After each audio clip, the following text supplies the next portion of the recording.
everyone. So for today, we have here our special guest with us, Sir Byron Ligario, and together with his child, Hans Michael Ligario. Hi! So, sir, our first question for our interview is, how did your child learn Tagalog? For now, si Hans daw hindi pa masyado familiar sa Tagalog. Pero ang first language niya is Hiligaynon. So, try na mo nga ma-instill sa iya ang Hiligaynon. So, and through YouTube, ga-learn man sa English, kinatundaan mo na. Ano first word niya sa Hiligaynon, sir? Balagay. Ito nalipat na ko, pero I think daw, no? Wala siya first word ng Hiligaynon. Ang sa Hiligaynon, nalipat ko, pero first word niya sa English, daw apple. Wow! How about sa Tagalog, yes, sir? Sa Tagalog, so far, wala akong pakumay madumduman, nga Tagalog siya. So, is the child, sir, nang influence sa mga, for example, mga televisions or sa mga Tagalog programs like ABS-CBN or Kapamilya Channel? Siguro, mostly, YouTube siya. Sa mga TV channels, wala gawa. How about the English language, sir?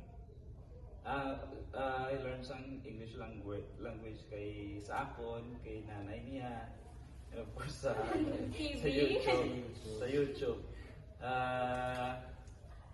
Hindi siya fluent sa English, pero kaintindi siya, and sometimes siya gaka-adapt niya pala kung anong gakalantaw niya, although sometimes ito hindi niya mention niya.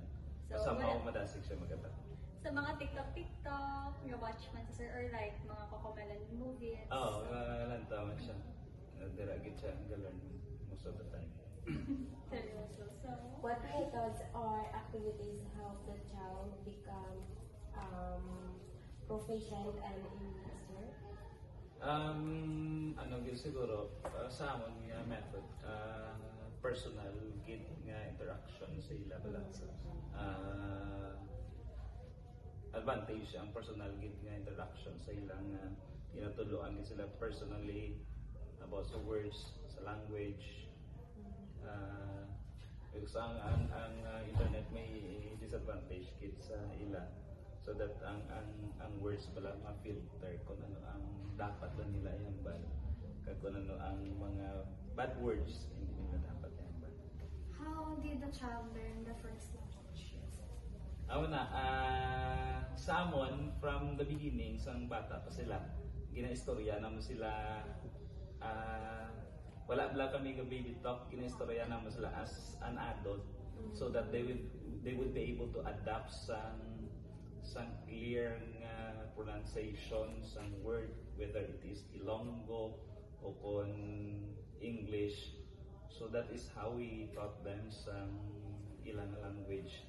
Ginaistorya naman sila, although nag-respond silang hindi naman mensionihan. So somehow nagkaka-adapt nila. So, di ba sir, nang curious tayo, first word nila priming nga like mama, papa. Oo. Ano na first word niya sir? Imo or saya, mother? Sa akin siguro, Papa's mo. Again? Papa. Kay, I think, do mo na ang inclination sa ilang dila sa mga bata. Ang bawal siguro o kung ang words ba lang P mas hapos P, T mas hapos i-mention sa M, sa na, sa masina. So that's why siguro. And I think daw mo man nakita naman sa research na mas hapos ihambal ang dada, papa, tata in comparison sa nana, sa mama, o mami, mga sina. Nag-curious lang po pagkat sir na sa una, sir, sa minatuduan mo sa mga words, hatag ka man reward if kabalo sa mga pronounce ang gusto sa mga words mo gusto mo na i-pronounce. Normally, most of the time, mahatag agad sa kumbaga ka compliment, not necessarily material rewards, but somehow gamay nga compliment, say usab that's my boy, good job, ang sa or high five, mo sila.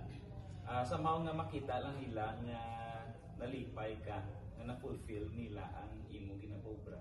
So when they saw you happy while they are fulfilling sa ginapobra mo sa ila, somehow nagaka-motivate man sila na mag-strive man. So, Pastor, at what age did Hans nag-learn gid nga mag-speak sa iyang first language, like fluently na gid? I think sa mga 1.5 siya, naghambal-hambal na siya, tudutod. Pero naging fluent, naging siya mga 2 years old na siguro. So, 2 years old, or even before nga isang 2 years old, kito ka, bata pa na siyang nag-learn ginambal mo.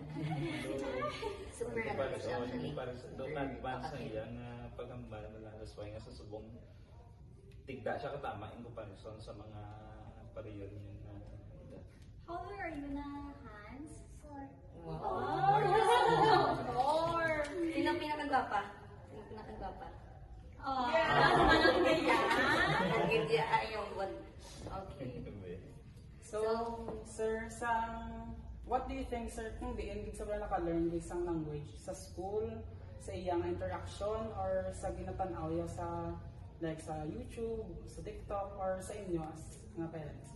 I think sa interactions naman kag communications within sa family kay wala namon sila gina sang gamay pa ni sila wala namon as long as much as possible wala din sila ginapa cellphone wala kay kabalo kita ang cellphone mayara gid nga downside kung babayaan sila. So as much as possible wala na sila ginapa cellphone, so ginaistorya may playtime, may istorya na nga time. Kaga mo na, kumbaga ang cellphone ang ilang ginalantaw sa videos, kumbaga daw ka additional naman nila. But mostly, ang na-learn niya ganyan is through us. Gina-istorya siya namon as adult bala. Mabatian niya clearly kung ano ang word na dapat niya i-ambal. Si Hans, sir, is only child or youngest or... Siya ang eldest, may isa ka to. So, may, ng girls or boy? Boy man. Sino nga mangod mo? Yeah. Him. Boy or girl?